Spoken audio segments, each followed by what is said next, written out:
السلام علیکم۔ Ertugrul Ghazi 13ویں صدی کے اناطولیہ ترکی کی تاریخ سے ماخوذ ایک عظیم عالیشان داستان ہے۔ ایمان، انصاف اور محبت کی روشنائی سے لکھی ایک بہادر جنگجو کی کہانی، جس نے اپنی ثابت قدمی اور جرات سے نہ صرف اپنے قبیلے بلکہ تمام عالم اسلام کی تقدیر بدل ڈالی۔ اوغوز ترکوں کے خانہ بدوش قائی قبیلے کو ایک ایسے وطن کی تلاش تھی جہاں ان کی نسلیں پروان چڑھ سکیں۔ قائی قبیلے کے سردار سلمان شاہ کے بیٹے ارطغرل غازی نے اسلام کی سربلندی کی خاطر اپنی جان و مال اور عزیز و قارب کو خطرے میں ڈال کر اپنے جنگجوؤں کے ساتھ مختلف ادوار میں صلیبیوں، منگولوں، سلجوق سلطنت میں موجود غداروں اور دیگر اسلام دشمن عناصر کو شکست دی۔ 1280 میں ارطغرل کی وفات کے بعد اس کے بیٹے عثمان نے عظیم سلطنت عثمانیہ کی داغ بیل ڈالی، اور یوں خانہ بدوش کے اس قبیلے نے 3 براعظموں پر 600 سال تک حکومت کی۔ یہ ڈرامہ سیریل تاریخی کرداروں اور واقعات سے ماخوذ ہے۔ میں حاضر ہوں ارطغرل غازی ایپیسوڈز کی ریویو سنانے کے لیے۔ 2 ایپیسوڈز کی ریویو دینے جا رہی ہوں، episode 37 and 38. So please support us by liking, sharing our videos and subscribing to our channel and hit the bell icon so that you never miss when we post. So let's begin.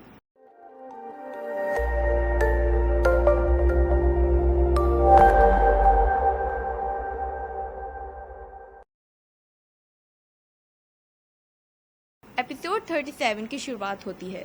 اس میں دکھاتے ہیں کہ آئکس تیر اندازی کی practice کر رہی ہوتی ہے اور سلجان کو برا بھلا کہہ رہی ہوتی ہے۔ وہی سلجان آ جاتی ہے اور پھر سلجان آئکس سے کہتی ہے جو کہنا چاہتی ہو کھل کر کہو، اور بحث شروع ہو جاتی ہے، لیکن ساتھ لڑائی بھی شروع ہو جاتی ہے۔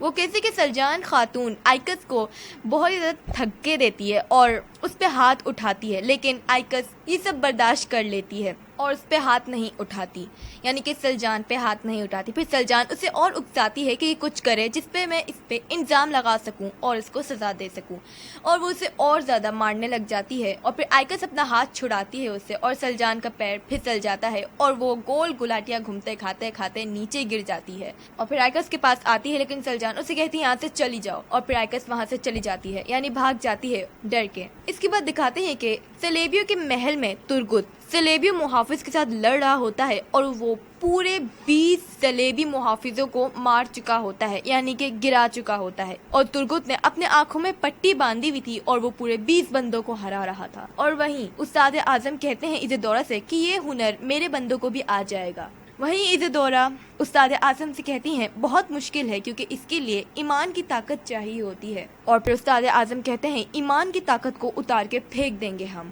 وہیں استاد اعظم کے پاس اس کا بندہ آتا ہے اور اس کو ایک چٹھی دے کر جاتا ہے جس میں کرتگلو کا پیغام ہوتا ہے کہ میں آپ کی طرف جلد آنے والا ہوں۔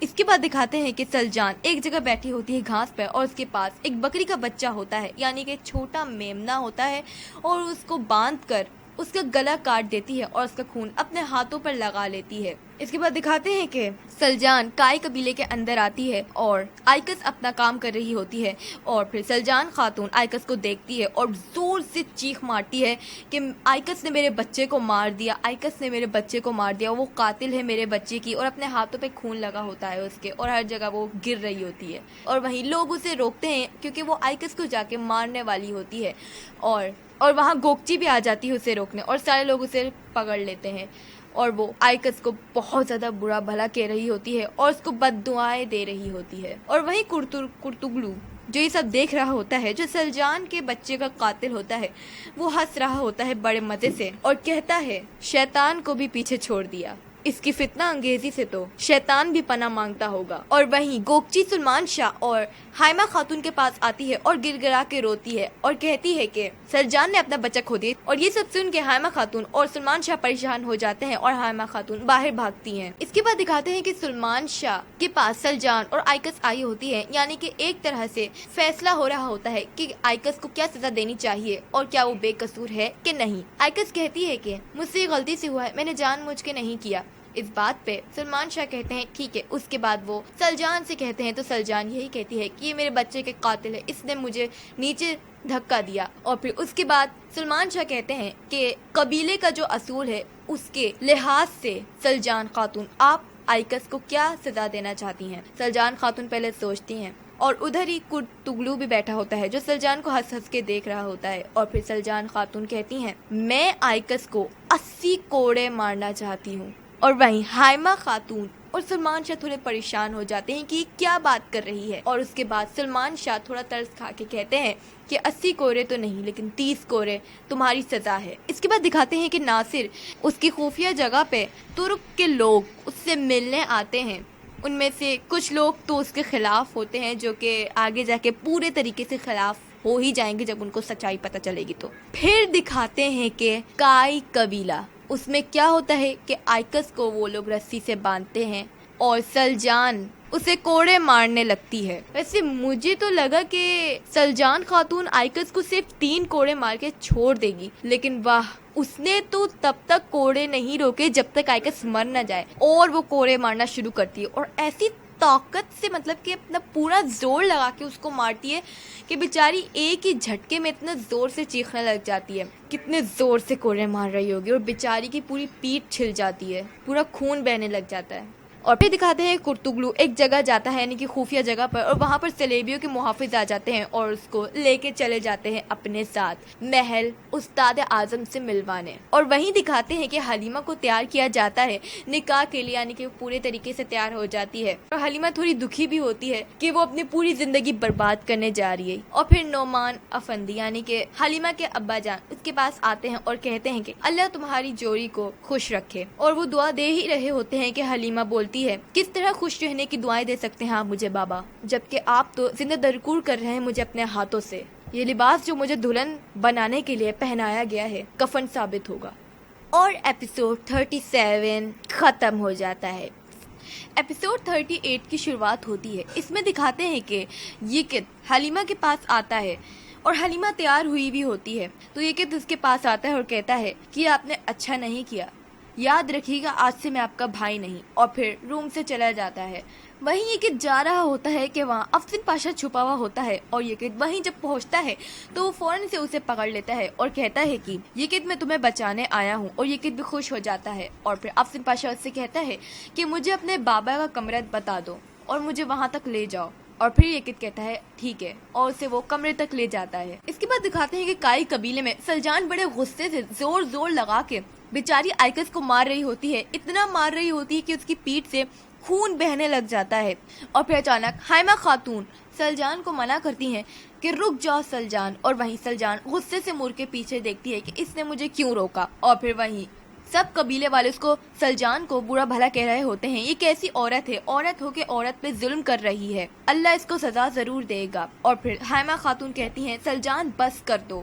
وہیں ہائمہ خاتون کی بھی آنکھوں سے آنسو نکل آتے ہیں, بہت زیادہ وہ بھی دکھی ہو جاتی ہیں کہ یہ میں نے کیا کر دیا. دلی دل میں ہائمہ خاتون کہتی ہیں بہت بڑی بھول ہو گئی ہے مجھ سے. وہیں سارے قبیلے والے سلجان کو اور آئیکس کو دیکھ رہے ہوتے ہیں. اور پھر ہائمہ خاتون دل میں کہتی ہیں میں نے تمہیں بہت ڈھیل دے دی ہے, جو رحم نہیں کر سکتا وہ رحم کی امید بھی نہ رکھے. اس کے بعد دکھاتے ہیں کہ حلیمہ نکاح کے لیے جا رہی ہوتی ہے اور اسی دوران ناصر کو بھی دکھاتے ہیں جو اپنے سارے مہمانوں کو دیکھ رہا ہوتا ہے. پھر ناصر اپنے ترک لوگوں سے کہتا ہے میرے عزیز ترک ساتھ, آپ جانتے ہیں کہ اس دعوت کا اہتمام آپ لوگوں کے لیے ہی رکھا گیا ہے, باعث مسرت ہے آپ کی موجودگی. اور ان کی تعریفیں کرتا ہے وغیرہ وغیرہ وغیرہ. اس کے بعد اسی محفل میں ایک آدمی بیٹھا ہوتا ہے, ترک سرداروں میں سے ایک سردار ہوتا ہے, تھوڑا سمجھدار لگتا ہے. وہ کہتا ہے کہ بہت شکریہ کماندار ناصر, لیکن بایات ارکیولی 2 یاد 1 تیر اور ہم دودنگا وارے سب ایک ہی قوم کے بکھرے ہوئے قبیلے اور ہم تمام قبائل ایک ہی عظیم خاندان کی شاخیں ہیں. ہمارے زمینی فاصلے چاہے جتنے بھی بڑھ جائیں اس کے باوجود ہم ہمیشہ ایک دوسرے کے ساتھ رہتے ہیں. لیکن تجسس کی معذرت چاہتا ہوں, 2 باتوں کی وضاحت بہت ضروری ہے. تمام قبائل کو یہاں دعوت دی گئی امیر العزیز کی طرف سے, لیکن وہ خود کیوں نہیں آئے اور اس بات سے ہمیں بہت دکھ ہوا کیونکہ ہم طویل سفر کر کے آئے ہیں اور وہ یہاں خود موجود نہیں۔ اور وہیں ناس اور کہتا ہے امیر معظم کی کچھ مصروفیات تھی اسی لیے وہ نہیں آ سکے۔ دراصل آج نعمان افندی شہزادے سے، ان کی بیٹی شہزادی سے العزیز محترم کا نکاح ہے۔ وہیں دکھاتے ہیں کہ العزیز حلیمہ کا ویٹ کر رہا ہوتا ہے اور جب حلیمہ اندر آتی ہے، یعنی کہ سب اس کے پیچھے بھی آ رہے ہوتے ہیں اور وہ بھی آ رہی ہوتی ہے، العزیز حلیمہ کا بڑے بے صبری سے صبر کر رہا ہوتا ہے، یعنی کہ ویٹ کر رہا ہوتا ہے۔ وہیں حلیمہ آ جاتی ہے اور العزیز حلیمہ کو کہتا ہے اب بہت ہی خوبصورت لگ رہی ہیں، اور پھر وہ دونوں بیٹھ جاتے ہیں۔ پھر العزیز سب سے پوچھتا ہے شہزادہ نعمان کہاں ہے، یعنی کہ حلیمہ سے پوچھتا ہے، تو حلیمہ جواب دیتی ہے سلجوق سلطنت کی بربادی کے لیے مشافرت میں مصروف ہیں امیر علی قدر، اور تانا مارتے ہوئے سر نیچے کر لیتے۔ پھر العزیز کہتے ہیں شروع کیجئے نکاح۔ نکاح شروع ہوتا ہے۔ اس کے بعد دکھاتے ہیں کہ ناصر اور باقی بندے بیٹھے ہوتے ہیں، تو جو بندہ ناصر سے بات کر رہا ہوتا ہے وہ کہتا ہے لگتا ہے العزیز خود بھی ان چیزوں میں پھنستے جا رہے ہیں اور ساتھ ساتھ ہمیں بھی پھنساتے جا رہے ہیں۔ پھر وہ کہتا ہے کہ دوسری بات یہ ہے کہ ہمارے قائی قبیلے کے سلمان شاہ، ان کو کیوں نہیں بلایا گیا دعوت پہ، حالانکہ ہمیں بتایا تھا کہ سلیمان شاہ کو حلب کے قریب زمین دی گئی ہے۔ اس بات پہ ناصر سلمان شاہ کی بہت ہی برائی کر رہا ہوتا ہے، یعنی کہ جھوٹی باتیں بول رہا ہوتا ہے، اور وہیں ارطغرل محافظ کے لباس میں آ جاتا ہے اور کہتا ہے غلط ہے یہ، اور وہیں ناصر کھڑا ہو جاتا ہے اور ڈر کے مارے کہتا ہے ارطغرل، اور سب لوگوں کے سامنے اپنا تعارف کرواتا ہے میں قائی قبیلے کے سردار سلمان شاہ کا بیٹا ارطغرل، اور سب اپنے دل پہ ہاتھ رکھ دیتے ہیں۔ اور یہ شخص دھوکے باز، مکار اور بے ایمان انسان، اور یہ کہہ کے وہ ناصر کا سارا پول کھول دیتا ہے، یعنی کہ پردہ اٹھا دیتا ہے، اور پھر اس کے بعد پیچھے سے بمسی اور دوان بھی آ جاتے ہیں اور پھر ناصر کو مار پیٹ کے پکڑ لیتے ہیں اور اس کو ایک خفیہ کمرے میں لے کر جا کے چھپا دیتے ہیں، اور وہیں ارطغرل بھی ہوتا ہے۔ وہیں نکاح پڑھانے والا العزیز سے سوال پوچھتا ہے کہ آپ کو یہ نکاح قبول ہے، مطلب کہ جو بھی لمبی چوڑی بات ہوتی ہے اس میں نکاح قبول ہے، تو وہ 3 دفعہ کہتا ہے قبول ہے۔ پھر باری آتی ہے حلیمہ کی۔ اس وقت حلیمہ تھوڑی بہت زیادہ پریشان ہوتی، دکھی ہوتی ہے، سوچ رہی ہوتی ہے کہ میں نے کیا کرنا ہے، کیا کہوں تو کیا کہوں۔ اس کی باری آتی ہے، اس سے سوال پوچھا جاتا ہے کہ آپ کو نکاح قبول ہے، وہ آپ کو بعد میں پتہ چل جائے گا، ابھی بتاؤں گی تو پھر۔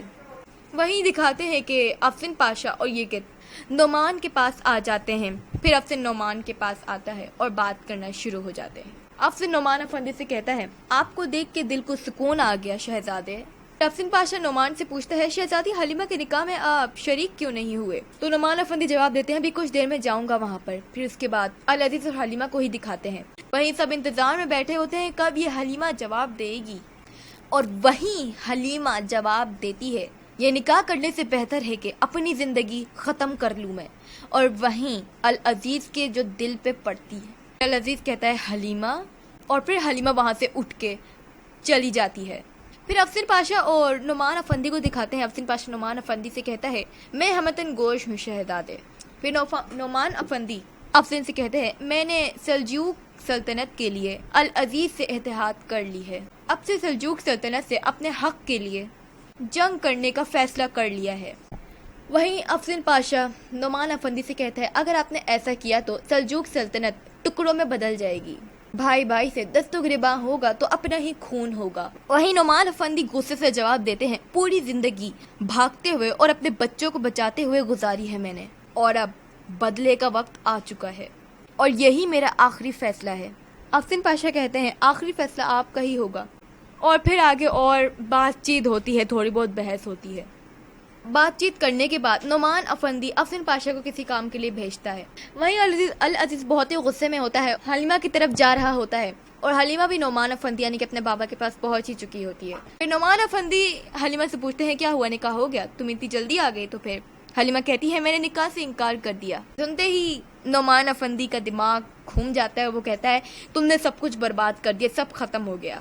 وہیں العزیز بھی آ جاتا ہے اور بولتا ہے شرم آنی چاہیے تم لوگوں کو، میں نے تمہاری ہر بات مانی، تم نے مجھ سے وعدہ کیا تھا، تمہیں وہ مہر دیا جو شاید ہی کسی عورت کو نصیب ہو سکے۔ وہیں وہ اسے سنا کے وہاں سے چلا جاتا ہے۔ پھر دکھاتے ہیں کرتگلو کو جو کہ قلعے تک پہنچ چکا ہوتا ہے۔ جب وہ قلعے کے اندر جاتا ہے تو سب سے پہلے اسے ترکت نظر آتا ہے، اور ترکت کو دیکھ کے وہ کچھ زیادہ ہی حیران ہو جاتا ہے اور کہتا ہے ترکت، یعنی کہ ایسا منظر دیکھ کے تو ظاہر سی بات ہے وہ حیران ہو گئی، اور پھر اس کے بعد وہ استاد اعظم سے ملتا ہے، اس کی تعریفیں کرتا ہے۔ پھر دکھاتے ہیں کہ بمسی اور دوان ناصر کو پکڑ کے روم میں جو لے کر آئے ہوتے ہیں اور پھر اس کا سر کاٹ کے، میرا مطلب تھا کہ اس کا بال کی جو پیچھے کی پشت ہوتی ہے وہ کاٹتے ہیں اور دیکھتے ہیں کہ اس میں سلیبی کا نشان ہے کہ نہیں.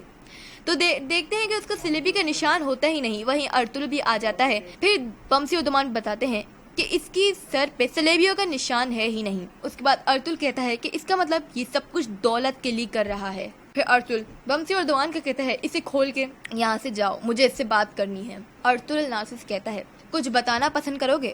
اور وہی ناصر مسکرا کے اپنے جوتے میں سے زہر نکالتا ہے اور اپنے منہ میں جیسے ہی ڈالنے لگتا ہے تو ارطغرل اپنا چاقو زور سے اس کی طرف پھینکتا ہے اور وہ اس کے ہاتھ کے اندر کھپ جاتا ہے. اور وہیں بمسی اور دوان بھی آ جاتے ہیں اور پھر اس کے بعد وہ ایک دوسرے سے کہتے ہیں کہ ہم اس کو اپنے قائد قبیلے لے جائیں گے اور وہاں اس کی اچھی طرح سے مرمت کریں گے.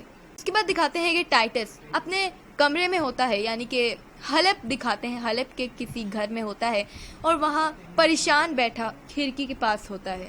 اسی دوران وہاں پر ایک عورت آتی ہے اور وہ جب اپنے اوپر سے برقع ہٹاتی ہے تو پتہ چلتا ہے کہ وہ اسما ہوتی ہے، یعنی کہ افتالیہ، وہ زندہ ہوتی ہے. یہ دیکھ کے ٹائٹس تھوڑا حیران ہو جاتا ہے. اس سے پوچھتا ہے تم زندہ کیسے ہو؟ تو وہ بتاتی ہے کہ جس دن ارطغرل مجھے پکڑ رہا تھا اور میں بھاگ رہی تھی اور میں اس گھر کے اندر گئی تو وہاں پر مجھے ایک عورت دکھی اور میں نے اس عورت کو گھر کے اندر رکھ لیا، یعنی کہ گھر کے اندر لے گئی اور اس کو آگ لگا دیا اور باہر پھینک دیا اور خود میں گھر کے اندر کہیں چھپ گئی تھی. اور پھر ٹائٹس سے سن کے خوش ہو جاتا ہے اور اس کو کہتا ہے تم قلعے میں جا کے آرام کرو، تمہارا بندوبست میں کر دیتا ہوں تمہارے العزیز کے محل میں آنے کا. پھر دکھاتے ہیں کرتگلو اور استاد اعظم کو جو بیٹھ کے کھانا بھی کھا رہے ہوتے ہیں اور بات چیت کر رہے ہوتے ہیں. استاد اعظم کرتگلو کو لالچ دیتا ہے بہت سارا پیسہ دکھا کے، تو وہ اس لالچ میں آ جاتا ہے اور استاد اعظم کے ساتھ پکے والے طریقے سے ہو جاتا ہے.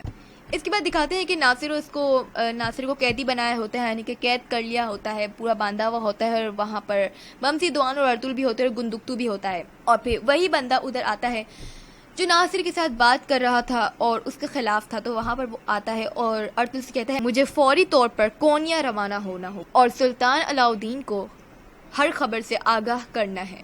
اس کے بعد العزیز کو دکھاتے ہیں، وہاں اس کے پاس ٹائٹس آتا ہے اور اس کی تعریفیں کرتا ہے، یعنی کہ اس کا دکھ درد میں اس کا ساتھ دے رہا ہوتا ہے فضول کا. اور پھر کہتا ہے مجھے آپ سے ایک بات کرنی ہے. تو العزیز کہتا ہے میں سن رہا ہوں، بولو. تو وہ کہتا ہے اگر آپ کا نکاح ہوتا اور آپ شکار گاہ میں جاتے تو وہاں پر آپ کی ایک بندے سے ملاقات ہوتی اور وہ ہوگا ارطغرل. اور پھر وہ اسے جھوٹ بولتا ہے، الزام لگاتا ہے ارطغرل پہ اور باقی سب پہ. اور پھر العزیز کہتے ہیں مجھے ہر بات سے آگاہ کرو. اور ایپیسوڈ 38 ختم ہو جاتا ہے.